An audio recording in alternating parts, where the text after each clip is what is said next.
of Islamic Civilization by Ali A. Alawi, Chapter 8, Human Rights and Human Duties. Freedom is to act as one's real and true nature demands, and so only the exercise of that choice, which is of what is good, can properly be called free choice. A choice for the better is therefore an act of freedom, whereas a choice for the worst is not a choice as it is grounded in ignorance. It is then also not an exercise in freedom because freedom means precisely being free of domination by the powers of the soul that incites to evil. Sayyid Muhammad Naqib al-Atas, Malaysian philosopher and educator, Prolegomena to the Metaphysics of Islam. The tensions and crises that have punctuated the relationships between Islam and the West in the modern era are between two entirely unequal parties. In the past 2 decades, Islam has been in the dock of the world opinion. It has been obliged to respond to a questioning and even an indictment of its values and principles. Islam has been challenged over its contribution to or encouragement of the instability, violence, and mayhem caused by a few of its adherents. Muslims have also been put on the defensive and feel besieged by accusations and obloquy from all quarters. Old charges which might not have been out of place in the 19th century and which might even seem medieval are hurled at Muslims and Islam. To them are added new accusations specific to modern times. The onslaught is unremitting. No sooner is one issue resolved than another quickly emerges to replace it. There are wars going on everywhere, from the war for Muslim minds to the war for the soul of Islam, from the war on terror to the wars in Iraq and Afghanistan. European parliamentarians discuss the finer aspects of Islamic jurisprudence, and US presidents pontificate on the merits of Islamic religion. Islam is the fodder for scaremongering headlines of the gutter press, and it also preoccupies the more sedate and thoughtful of the world's media. Islam has become the foil for whatever set of percepts defines the modern mind. Whenever gender issues are discussed, Islam's treatment of women becomes the other unacceptable alternative. Whenever freedom of speech is seen to be threatened, it is Islam that is doing the threatening. Whenever freedom of worship is restricted, it is Islam that is condemned for its supposed intolerance of other religions and its degrading treatment of its minorities. The ancient Islamic term for protected minorities, ad-demis, is now turned against Islam as proof of its inbuilt proclivity to discriminate. You, the Western public, don't understand or don't want to understand that if we do not oppose this, don't defend ourselves against this, don't fight, jihad will win, and it will destroy the world that, good or bad, we've succeeded in building, changing, improving, and making a little more intelligent. That is, less bigoted and even without bigotry. And with that, it will destroy our culture, our art, our science, our morality, our values, and our pleasures, wrote the Italian journalist Oriana Fallaci a few weeks after 11 September 2001. The animus against Islam would partly be explained by the hysteria that gripped the Western public after the attacks of the Al-Qaeda on New York and Washington. This was further exacerbated by the 2004 bombings in Madrid and those of 2005 in London. All of this fed into the vastly disproportionate military and security response of the US and its allies to what was, after all, terrorist acts and not a declaration of war by a state, let alone by a civilization. But the grounds for the demonization of Islam had already been set in the past decade and even earlier. Islam and the Universal Declaration. The idea of Islam as the other is, of course, not new, but it lay dormant for most of the 20th century, and its reappearance with such virulence in the recent times is quite shocking. What is notably different now is the extent to which it has seeped into popular culture and into the politics of the West. The Orientalism of the earlier times was a preoccupation of narrow elites, of administrators, scholars, of founders of the new academic disciplines, of writers and artists with peculiar aesthetic sensibilities. It penetrated the popular mind through a colonial wars and jingoism, but its duration as a factor in the public imagination was short. There were other more pressing dangers: the internal economic collapse during the Great Depression, the threat from the totalitarian dictatorships of Europe, and finally the Cold War. Most of the 20th century, the defeated and prostrate Islamic world was hardly fit to challenge the West in any meaningful way. No one cared much, but Islam was still a vaguely felt threat or problem, even in the days immediately after the Second World War.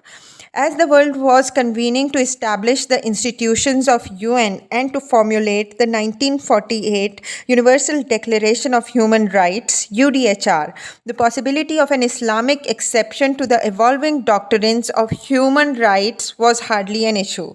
The entire effort paid only lip service to the concerns and worldviews of their civilizations.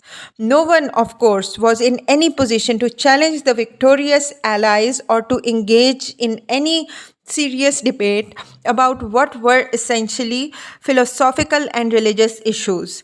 The Cold War had not quite started, so although the Soviets were placating, they nonetheless went along with the final draft. The commission set up to oversee the drafting of the Universal Declaration was chaired by Eleanor Roosevelt, but the special rapporteur or coordinator was Charles Malik of Lebanon.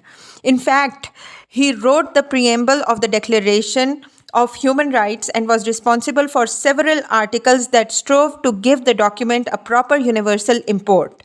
The other members of the commission included a French legal expert, René Casson, a Canadian UN administrator and legal scholar, John Humphrey, and P.C. Chang of China. Casson, a noted scholar of Jewish origin, had lost members of his family in the Holocaust. Later in 1968, he went on to win the Nobel Peace Prize. P.C. Chang represented the Republic of China before the victory of the communists under Mao in 1949, sent the remaining members of its government into exile on the island of Taiwan. He received his doctorate in philosophy from Columbia University, and his own views were heavily influenced by Confucian thought. But it was Malik who was the pivotal figure in the work of the commission. Malik, a philosopher and diplomat, had studied under Alfred North Whitehead at Harvard. His Lebanese origin made him, as it were, a surrogate for the absent Muslim voice in the commission, but that created an erroneous assumption. Malik was not only a committed Christian, what would be termed a fundamentalist today, but held the views that were deeply antithetical to Islam. In later life, he became an ideological mentor of the Lebanese forces, a right-wing Christian militia during the Lebanese Civil War of 1975 to 1990. He was responsible for statements such as, "I believe that the Greco-Roman Judean Christian tradition, with all its rich inner manifold and even contradictions, is the greatest and deepest and truest living historical fact in existence." At the UN of that period, some of the motley states which represented Islam, all of them impoverished, dependent and weak in the pre-oil era, abstained from the vote on the declaration. Neither appreciated its import nor were prepared to argue or were capable of arguing for a different, more inclusive document. The Soviet bloc reacted mainly in terms of the declaration's emphasis on individual rather than social rights. In the end, Charles Malik, an indefatigable lobbyist and networker, managed to neutralize the suspicions of the Soviets partly by incorporating some of their concerns into the final draft. The Soviets also abstained from the final vote. The declaration was passed and became universal, the official global statement on human rights. The point, however, is not to disparage the declaration but rather to situate it in the context of its age. The document was drafted to all intents and purposes by a body dominated by Western powers and with the spoiler's role of the Soviets. It became the foundation stone of the world's understanding of human rights. It has since achieved almost sacrosanct status and is the leitmotif discussions on human rights. At the time, very few critics of the declaration saw it as the product of a specific civilizational or cultural worldview. Superficially, the declaration appeared to be a natural outgrowth of the four freedoms proclaimed by Roosevelt to form the basis of the post-war order: freedom of expression, freedom of worship, freedom from want, and freedom from fear. Nevertheless, none of the authors of the declaration would have explicitly associated it with a particularly Western concept of human rights. The epithet universal, which was attached to the declaration, gave it the finality and an elevated position from which it could preside as the world's conscience. Human rights were indeed universal and emancipatory. Those who fashioned this document nearly 60 years ago could not have anticipated that the worthy principles embodied in the declaration would become a tool to challenge Islam on its commitment to or acceptance of universal human rights. Islam was simply not on their radar screens.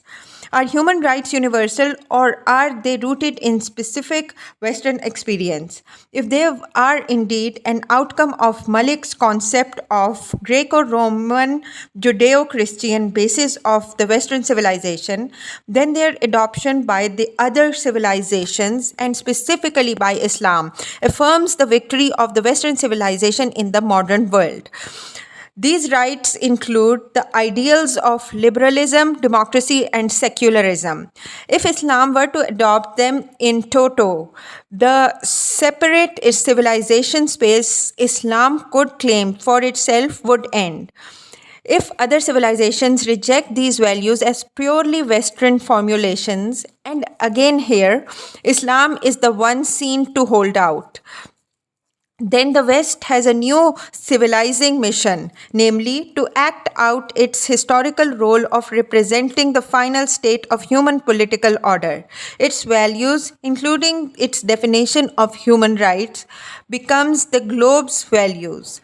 Alternatively, if the values of the declarations are indeed universal, then their roots must be present in all civilizations. A new consensus on human rights has to develop from an inter-civilizational exchange, which would include all the world's religions and civilizations in order to generate a new universal declaration of human rights. But this is hardly on the cards. In fact, the proliferation in the Western world of official agencies and non-governmental organizations devoted to the propagation and monitoring of human rights makes it clear that no one in the West is prepared to budge from the position that the declaration is globally applicable, if not yet enforceable. Are human rights an essentially Western construct? There is little doubt that the idea of human rights can be traced both to biblical sources and to the notion of a natural law which would separate from divine revelation. The Bible talks about man being created in the image of God, and St. Paul's letters emphasize the equality of mankind in Christ. The natural law tradition goes back to the ancient Greeks through the idea that human beings are endowed with inalienable rights which derive from an unwritten law or higher principle. Then there is a Protestant Reformation which asserted individual conscience as the foundation for an authentic faith. English common law and its concern with inheritable rights is another noted source for the ideal of human rights. The privileging of the individual over the collective is a common theme in these traditions of human rights, and it has underpinned the Universal Declaration. Its preamble is replete with words such as inalienable and inherent. The French Revolution's Declaration of the Rights of Man, the Magna Carta, writs of habeas corpus, Christian theology, the US Constitution, and the Bill of Rights. All these are sources for modern human rights. So, in this sense, human rights are indeed a product of Western tradition.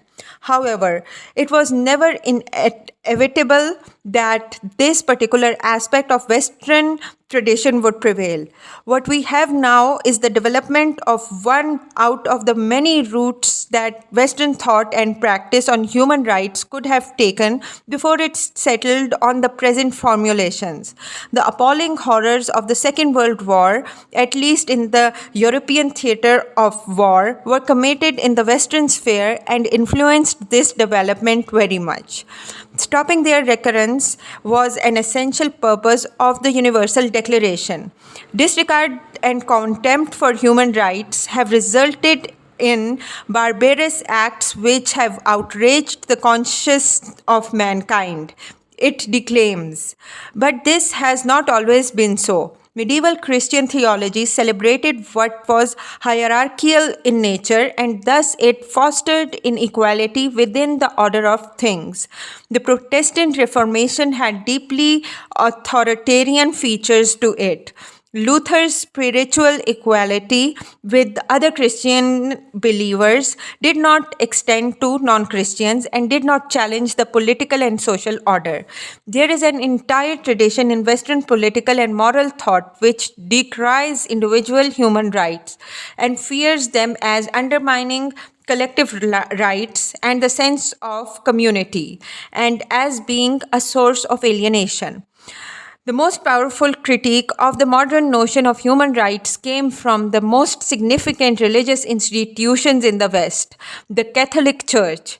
It was not until the Second Vatican Council of 1965 that the Church finally made its guarded peace with the modern human rights movement. Until that time, religious freedom was a mortal sin in Catholic theology, and freedom of expression was a license to disorder and chaos. The issue of reproductive rights, an element in the panoply of human rights, continues to be hotly disputed by the Catholic Church. Modern human rights are situated in the post-traditional society, a society divorced from its roots in the ethics of religion or philosophy. Such rights are not so much a feature of Western civilization as a natural concomitant of the development and progress of modern technology-based and market-driven societies. Human rights are an aspect of the political debate and can be subject to variations and change. They are driven to a concrete reality by laws and institutions, none of which has any overarching ethical framework. Whatever stands in the way of the adoption of human rights as the hallmark of this postmodern society is considered irrelevant or, worse, an obstacle to be ignored or removed. Human rights become detraditionalized. The conditional recognition of human rights by the Catholic Church, for example, is in practice irrelevant. The Church's ethical arguments against abortion carry no weight in the political debate on reproductive rights. There are many countries with a Catholic majority which pay no heed to the Church's ruling in these matters, especially in Europe. Islam, of course, is twice damned.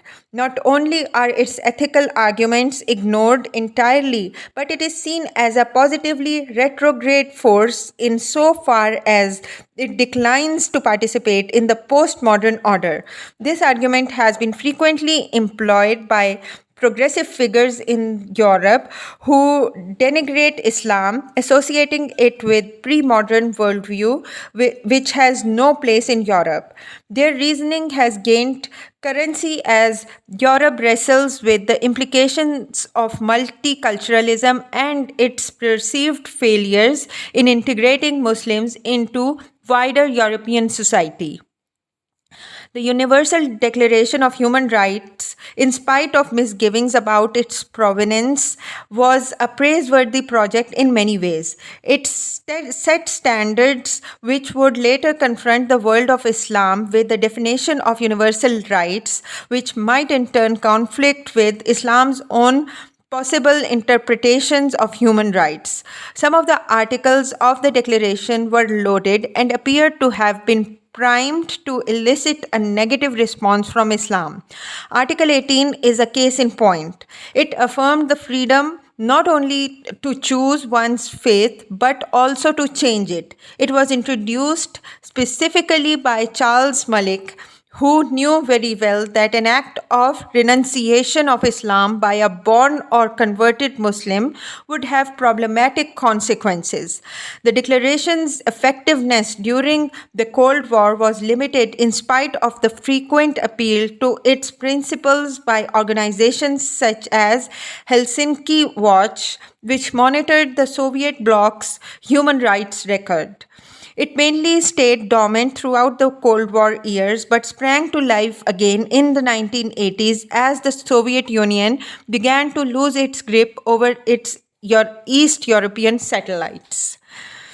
In the intervening period, Muslim states paid scant attention or respect to the idea of human rights, having been lulled over into the false sense of security by the certainties of the Cold War. From the Arab world's ubiquitous mukhabarat to the Shah's Sawak, the secret police apparatuses which kept most Muslim leaders in power were deeply complicit in illegal killings, deportations, kidnappings, and torture. Their human rights abuses went unnoticed in the confrontation between the Soviet bloc and the West. It was only after the demise of the Soviet bloc that Muslim countries began to notice the fact that they had unwittingly signed on to a document whose underlying principles they may not have been fully shared. The declaration and the phenomenal growth of the human rights movements in the 1990s began to focus on the spotlight on Muslim countries and their appalling human rights records. In 1990, Muslim leaders convened in Cairo and produced an alternative Islamic version of human rights. This became known as the Cairo Declaration on Human Rights. It was officially adopted in 2000 by all the countries of the Organization of the Islamic Conference. The spirit of the Cairo Declaration is fundamentally different from that of the Universal Declaration. It firmly sets the Islamic understanding of human rights in terms of the Quran and the Sharia. Human rights derived from the dignity conferred to man by God's ascription of vice-regency to man, and the Sharia is the fundamental basis for understanding and interpreting these rights. Human rights in Islam. Human rights and their universal application are rightly seen as a defining challenge to the principles of Islamic life and civilization. The issue is now highly politicized, especially with the rise of Islamophobia in Europe, the outcries over the imposition of the Sharia, and the war on terror, which wittingly or otherwise has conflated the entities Islam with violence in the minds of millions of people.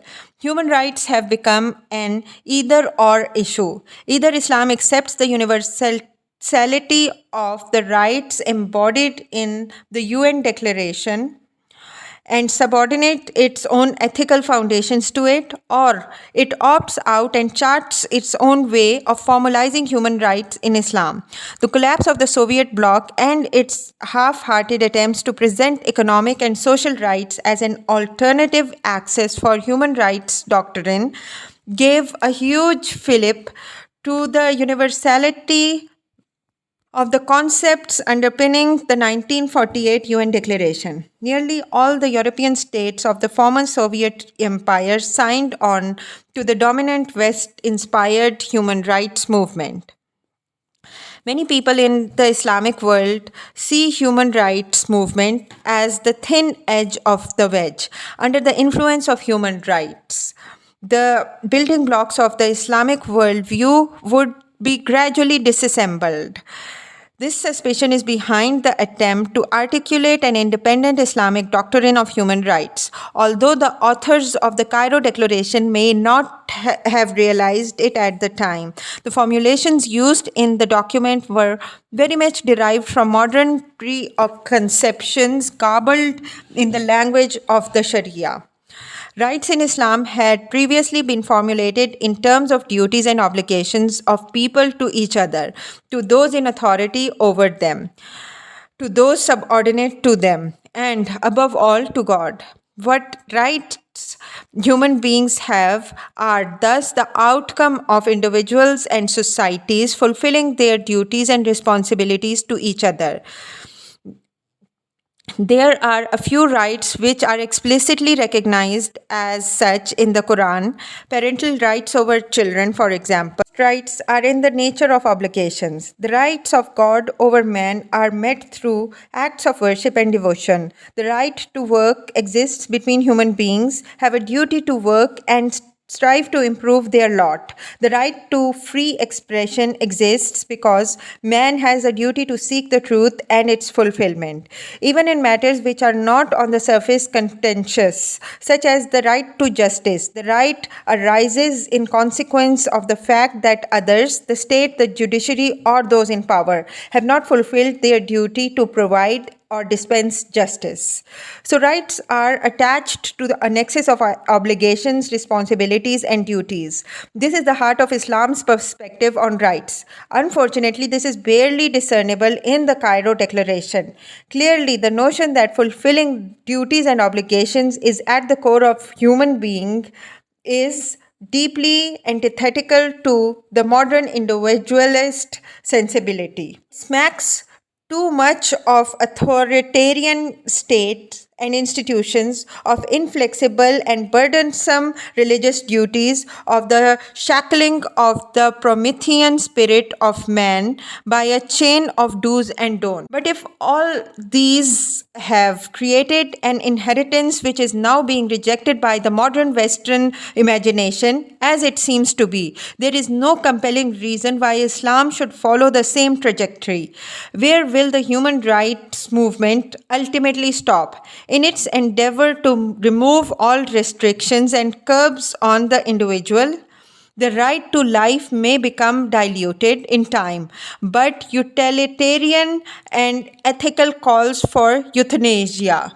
The destruction of the family as the fundamental building block of all societies or of the institution of marriage is well underway.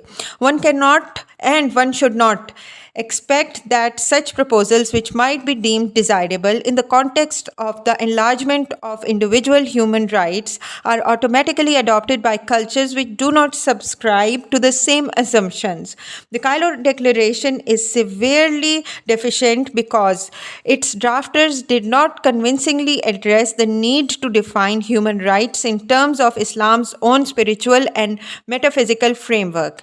As with so many other attempts to offer an Islamic gloss on global issues, the Cairo Declaration is simply not particularly rooted in the Islamic experience or in any deep understanding of the issues at stake. It is an adequate response to a dominant paradigm, and it suffers the same fate as other Islamic responses to whatever challenges the modern world hurls at Muslims. Nevertheless, no matter how one takes the issue of human and societal rights and duties. The Islamic world has been woefully poor in meeting its own standards of human rights. What is more galling is that while there are numerous governmental and non governmental agencies in the Western world that monitor human rights abuses, the Muslim world has no organization or group of any consequence that does the same. The human rights movements, which played a large part in galvanizing and supporting the East European revolutions of the 1980s, has based its moral and legal authority on human rights conventions of the UN. There are a few groups whose function is to ensure that Muslim countries which have signed up the Cairo Declaration actually meet its stipulations. There are any number of human rights activists in the Muslim world who are connected with the global human rights movements and monitor human rights abuses in the context of UN declarations and conventions. The abuses in the Muslim world are monitored and exposed by local chapters of international organizations such as Human Rights Watch or Amnesty International. However, the very few Muslim rights groups that are built explicitly around ideals of an alternative Islamic human rights doctrine have been singularly ineffective in exposing abuses in Muslim lands. Their credibility is often compromised by their connections to national governments and agencies.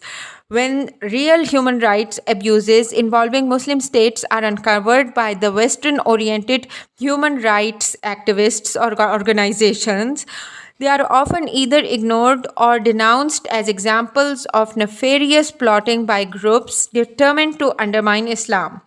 Case upon case is uncovered, ranging from the persecution of minorities such as the Ahmadis of Pakistan or the Baha'i of Iran to the stoning of purported adulteresses in Nigeria and the amputation of criminals' hands in the Sudan. The unrelenting pressures released on Muslim countries and on individual Muslims by the torrent of allegations of human rights abuses go a long way to explain Muslim sensitivities to the claims of universal validity of human rights norms. This in no way justifies the general indifference shown by Muslims to the actual abuses going on right under their noses. These are legion and are a real challenge to the significance of Cairo Declaration. Their sheer number makes them difficult to tackle. The Cairo Declaration decries genocide, but one of the OIC member countries, Saddam's Iraq, has only recently massacred its Kurdish population. Article 3 of the Cairo Declaration, which sets the principles of warfare, has been flagrantly ignored in most wars involving OIC member countries, for instance, the Somali and Afghani civil wars and the war in the south of the Sudan. Articles dealing with torture and inviolability of the individuals are routinely ignored when Muslim states feel under threat. The discriminate slaughter of civilians by the state security apparatus of Algeria in the 1990s civil conflict is a case in point, as are the measures deployed by the Egyptian government to combat militant Islamism in the same period. Article 20 bans torture and arrest without due cause and process, but torture and abuse of prisoners are common practices in the authoritarian states of the OIC, which includes nearly all the Arab countries. Article 6 guarantees the dignity of womankind, only to see its stipulations flouted by innumerable cases where women have been treated in a degrading and cruel manner on account of local, tribal, or social customs. Article 7 guarantees the rights of children. Abused, abandoned, and mistreated children, let alone the widespread use of child labor, are common features of Muslim countries such as Bangladesh, Egypt, and Pakistan. Article 8 guarantees the right to justice. Muslim countries have probably some of the worst judicial systems where corrupt judges, overloaded courts, cumbersome and unfathomable legal systems conspire to undermine one of Islamic civilization's key props, the delivery of fair and speedy justice by incorruptible judges with real authority. The list goes on. Nearly every aspect of Cairo Declaration is discounted in practice. There is no effective mechanism, either governmental or that generated by civil society networks, to monitor and ensure compliance with its terms. Critics of a specifically Islamic doctrine of human rights focus on out clause, namely the Sharia. Articles 24 and 25 of the Cairo Declaration specifically give the Sharia the overriding legal and moral authority to determine the definitions of the categories and of human rights. The implication is that the Sharia does not see eye to eye on human rights issues with the universal codes adopted by the UN and other international conventions. So it becomes impossible to achieve a universally acknowledged set of standards and rules for human rights to which all nations must adhere. And Islamic countries are afforded an opt out from these agreements. But this by itself engenders a circular argument. It leads either to a cultural relativism, whereby each civilization is entitled to its own standards of human rights, or to the imposition of a supposedly universal standard of human rights on all cultures. The main issue, as far as Muslims should be concerned, is the real status of human beings in the Islamic world and the problem of whether their rights, no matter how derived, are abused or ignored. Whether the Sharia will always veer towards the same definition of human rights as the liberal democracies is an interesting issue. In the majority of instances, it does, and Muslim countries should be held accountable for their human rights record under the specifically Islamic codes. They might not. There are still ample opportunities to discuss and probe the limits of the Sharia as it relates to the rights and duties of mankind. However, the debate over cultural relativism and the universality of human rights breeds a hostile defensiveness on the part of Muslims. They are asked to jettison a foundation of their worldview in order to conform to a universal code to which they feel they have little to contribute. This drives many Muslim states towards proposing a review of Universal Declaration. The defense of an Islamic norm for human rights is often hypocritical. The rhetoric of an Islamic basis for human rights is frequently camouflages a cavalier disregard for the very Islamic values that the countries in question purport to promote. Muslims' confidence in their own capacity to address the issue of human rights would be immeasurably boosted if the human rights records of the Islamic world were to live up to Islam's own codes of practice. It is hopeless for Muslim countries to rail against a Western conspiracy to undermine Islam by imposing Western standards of human rights, if the human rights record in Muslim countries is dreadful. Muslims must denounce abuses, demand the abandonment of unacceptable conduct, and confront governments with their human rights records framed, where possible, within the ethical norms of Islam. Governments will find then it more difficult to disguise their abusive behavior by using cultural norms or traditional customs as their justification. They will be unable to reject criticism with a blanket condemnation of human rights codes as a Western invention.